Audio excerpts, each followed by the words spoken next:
Poverty को alleviate करने के लिए, ख़त्म करने के लिए, रिड्यूस करने के लिए क्या, और इनकम को रीडिस्ट्रीब्यूट करने के लिए क्या मेजर्स हो सकते हैं? गवर्नमेंट लेती है ज़्यादातर मेजर्स, टैक्स कलेक्ट करती है, रीस्पेंड करती है, हेल्थ पे स्पेंड करती है, एजुकेशन पे स्पेंड करती है, वेजेस के लॉज ले आती है, रूल्स एंड रेगुलेशंस ले आती है कि मिनिमम वेज रेट इतना होना चाहिए कम से कम लेबर को, ठीक है। तो ये सारे जो गवर्नमेंट अपने पॉलिसीज़ लेके आते हैं, सब्सिडी, जितनी भी गवर्नमेंट की फिस्कल स्पेंडिंग है, ठीक है ना, वो ये बजट जिसकी वजह से अपना बजट स्पेंड करके कभी कभी डेफिसिट में भी चली जाती है गवर्नमेंट्स, वो क्यों करती हैं?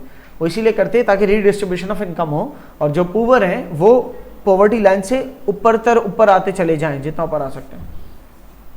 फिर आपके मुल्क के अंदर तो गवर्नमेंट ने, और गवर्नमेंट के अलावा नॉन गवर्नमेंटल ऑर्गेनाइजेशंस भी ये काम करती हैं कि जो है ना वो फैसिलिटीज़ और बेसिक गुड्स एंड सर्विसेज जो कि नीड्स होते हैं वो फराहम करती हैं बहुत ही लो रेट्स पे या फ्री, ठीक है, जिसकी वजह से लोगों की पॉवर्टी लेवल्स कम होना, मतलब जो उनकी जो पॉवर्टी लाइन की वजह से जो नहीं पूरी हो रही थी वांट्स, जो वेलफेयर नहीं मिल रहा था वो मिलना शुरू हो जाता है। तो ये तो लोकल हो गई बात।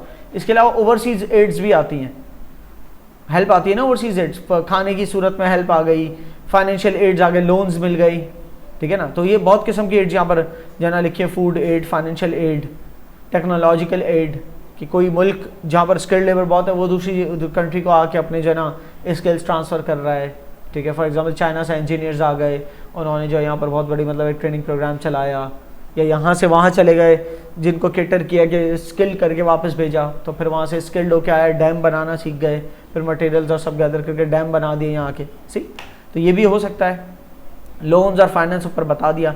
लोन्स जो है ना जो कुछ तो कंट्रीज़ देती हैं आपस में एक दूसरे को, और कुछ क्या होती हैं कि इंटरनेशनल ऑर्गेनाइजेशंस देती है, जैसे एशियन डेवलपमेंट बैंक है जो एशियन कंट्रीज़ को इस तरह से आप लोन्स वगैरह प्रोवाइड कर सकता है। इसके अलावा IMF है, इंटरनेशनल मॉनेटरी फंड है, ठीक है, वो प्रोवाइड कर सकता है, वर्ल्ड बैंक प्रोवाइड कर सकता है। अच्छा, डेट रिलीफ्स भी हैं। एक मुल्क को पॉवर्टी से निकालने के लिए उसको डेट रिलीफ्स दिए जा सकते हैं कि उनके ऊपर जितने कर्जे हैं उनके कर्जे माफ़ किए जाएँ। एक कंट्री दूसरी कंट्री से जो रिसीवेबल है वो अगर माफ़ कर दे, ठीक है, तो वो कंट्री जो कि नहीं कर पा रही थी पूरा, वो सस्टेन हो जाएगी, दोबारा खड़ी हो जाएगी। लेकिन आमतौर पर ऐसा करेगी नहीं कंट्री दूसरी के लिए जब तक कोई और इंटरेस्ट अटैच ना हो।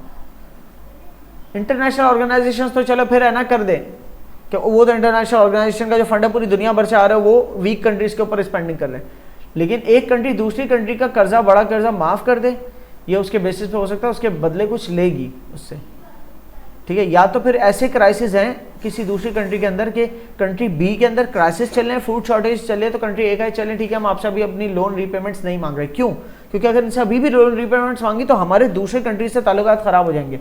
क्यों कहेंगे कि आप एक जो है ना किसी को एक्सप्लॉइट कर रहे हो, किसी दूसरी कंट्री को, और ख़ुद हम उस कंट्री ए के अंदर जो आवाम है वो भी उस गवर्नमेंट के क्योंकि ह्यूमन सेंटिमेंट तो होता है ना, तो वो भी उस गवर्नमेंट के खिलाफ जा सकती है।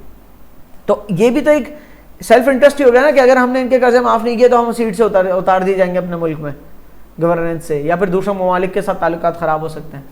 वो दूसरे ममालिक जो कंट्री बी को हेल्प दे रहे हैं, फाइनेंशियल हेल्प दे रहे हैं, और हम वो कंट्री हैं जो उनसे फाइनेंशियल हेल्प जो मिल रही है उसमें से अपना कर्जा वापस मांग रहे, तो वो जो कंट्रीज़ जो अदर कंट्रीज़ हैं वो फिर हमें किस नज़र से देखेंगी? क्लियर हो रही है?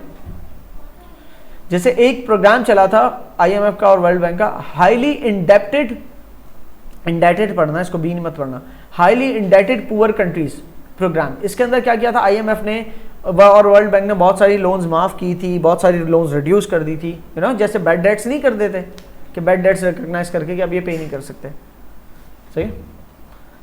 अब ओवरसीज एड्स को लेकर ना कुछ आर्ग्यूमेंट्स भी हैं, बड़े स्ट्रॉन्ग आर्ग्यूमेंट्स भी हैं कि ओवरसीज एड जो है ना, जैसे एक वीक कंट्री उसको जो कंट्री एड प्रोवाइड कर रही है ना, तो अक्सर दफ़ा ऐसा देखा गया है कि वो जो कंट्री जो प्रोवाइड कर रही है एड वो उसको एक्सप्लॉइट कर लेती है उस सिचुएशन में। और कैसे कैसे केसेस, US के ऐसे केसेस, जैसे एक बुक किताब लिखी थी एक बंदे ने, उस बंदे का नाम तो मेरे जहन में नहीं है, लेकिन confessions of an economic hitman, एक किताब है कि एक बंदा है वो अपने आप को वो कन्फेशन कर रहा है कि मैं एक इकोनॉमिक हिटमैन था, US का एक सिटीज़न, और जो उसने US की इकोनॉमी के लिए काम किया, और US का बाकायदा उसको एजेंट बना के इम्पोज किया गया अलग अलग कंट्रीज़ के अंदर कि किस तरह वो उन कंट्रीज़ को इकोनॉमिकली हिट करेगा और उनको गुलाम बना लेगा US का, इकोनॉमिकली हिट करके। वो कैसे बता दो, कन्फेशंस ऑफ एन इकोनॉमिक। अब ये उसके पॉइंट्स ऑफ व्यू हैं, आलमी सतह पर इसकी एक्सेप्टेंस क्या है I don't know, but again there were some confessions, तो उसको लुक इनटू किया जा सकता है। Confessions of an economic hitman, तो उस बंदे ने कहा था कि बाकायदा ये पॉलिसी होती है यूएस की कि वो इकोनॉमिक हिटमैन बना के लोगों को भेजे वीक कंट्रीज के अंदर। वो कैसे?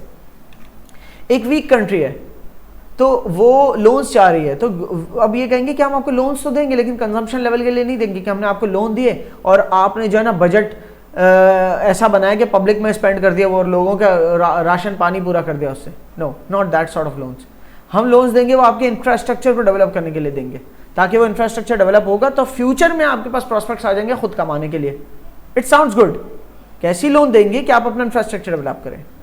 अब वो लोन देने के बाद कंडीशन अटैच करते हैं कि लेकिन आप जो इसके इंफ्रास्ट्रक्चर है हाई क्वालिटी बनवाना है आपने, तो इसको इंश्योर करने के लिए आप हमारे इंजीनियर से काम कराएंगे। तो लोन दिया, अपने इंजीनियर्स भेजे, वो पे बैक उनको मिल गया, वो लोन जो दिया वो वापस जो डॉलर गया था वो वापस आ गया।